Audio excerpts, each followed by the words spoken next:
What's going on, guys? TowerNumberNine here. I am continuing my Force 5 series here with the Jump to Lightspeed set. I'm going to make a video for every leader where I've played at least 5 games, and I go into some of the details. And the first one here is Admiral Piett. I call this deck Caveman Piett because the game plan is so simple. Let's get right into it. So Jump to Lightspeed isn't just about small fighters, there's also benefits for capital ships. So Admiral Piett here is a command villainy leader. As an action, he can exhaust to play a capital ship from hand that costs 1 less. When he's in play, he discounts capital ships by 2 as a passive. This deck is really simple, but honestly, it works quite well. It almost seems like it works too well for how simple it is, to be honest with you.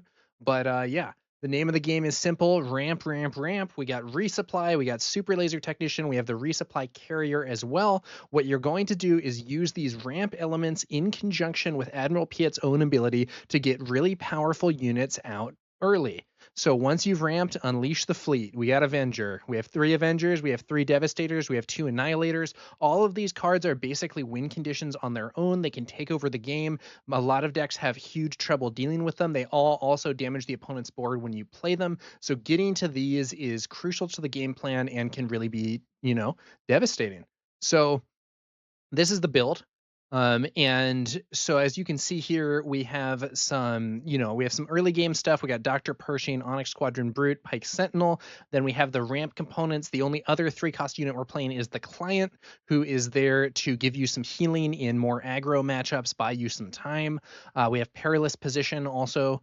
And takedown to have some earlier removal. Corvus there is Corvus is a capital ship and costs 5. The typical scenario where you'll want to play this is if you missed your ramp and you are on 4 resources, you can exhaust Piett to play Corvus anyway.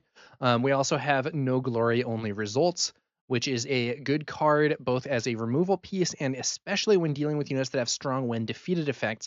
The main downside for it is that if the opponent has negative when defeated effects, then it is worse than just plain Vanquish.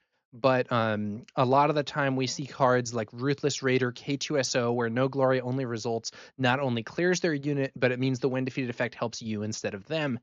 We have Overwhelming Barrage, of course, heavy removal for when you get those big ships out. The CR90 Relief Runner is a card that I haven't seen a ton of overall from other players necessarily, but I actually think it's quite important for this build because it provides both Restore 2 and when defeated, it gives some extra healing to a base. You can heal a unit too, but you usually end up healing your base. So that's some more healing to buy you time against aggro. Resupply carrier, big ramp component. Fleet Interdictor is a 7-cost capital ship. That means that you can potentially play it on turn 3.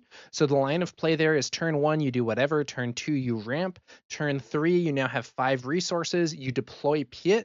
Now it's reduced by 2, and you can play the Fleet Interdictor.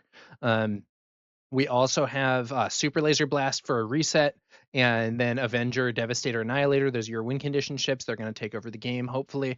The sideboard has 3 copies of Top Target and another copy of the Client to provide you with some more healing. It is worth noting, if you use these healing bounties on someone and then hit them with No Glory Only Results, the opponent gets to heal, not you. I did that by mistake once when I was playing an earlier version of this, so, be on the lookout for that. We have some Fell the Dragons, Palpatine's Return, and 2 copies of Relentless. Those are to help against other late game oriented decks. Fell the Dragon to remove big targets. Palpatine's Return lets you recur your own, and then if you can ramp into Relentless, it really helps you deal with decks like the Double Blue Iden or other hard control builds.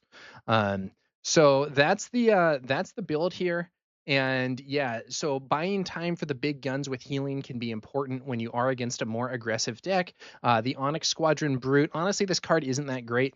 At least here, I'm not totally thrilled with it. I could easily see it being cut in a future version of the deck, but it does give you another turn 1 play and can provide some healing. Corvus is pretty good. CR90 Relief Runner is better, so we have 2 copies of Corvus, 3 CR90s, and then, of course, the Client and the Top Target in the side.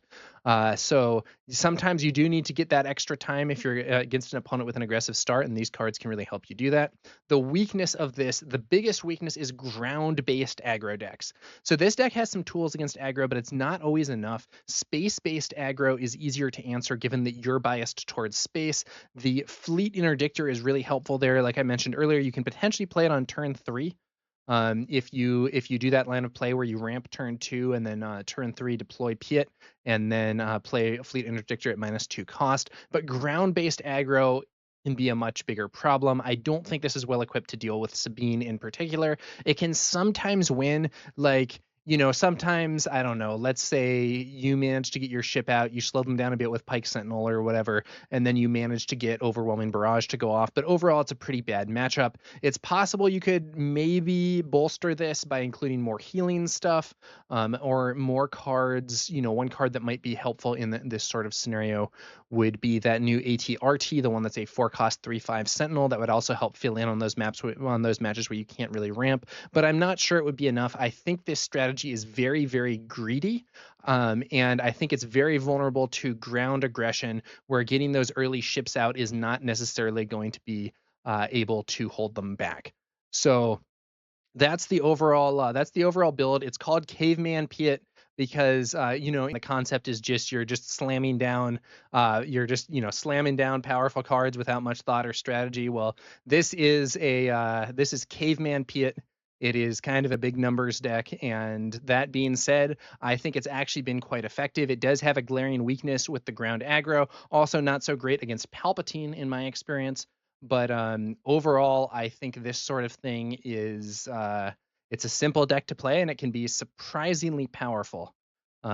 So yeah, I hope you guys enjoy. This is the first leader I'm covering for Force 5 here in Jump to Lightspeed. If you have another leader you'd like to see me cover, let me know in the comments below. Also, if you have any other thoughts or arguments, or maybe you think that Piett Red is better. I did play a little with Piett Red, but in my opinion was that Piett Red was, if anything, an even more like basic game plan than this.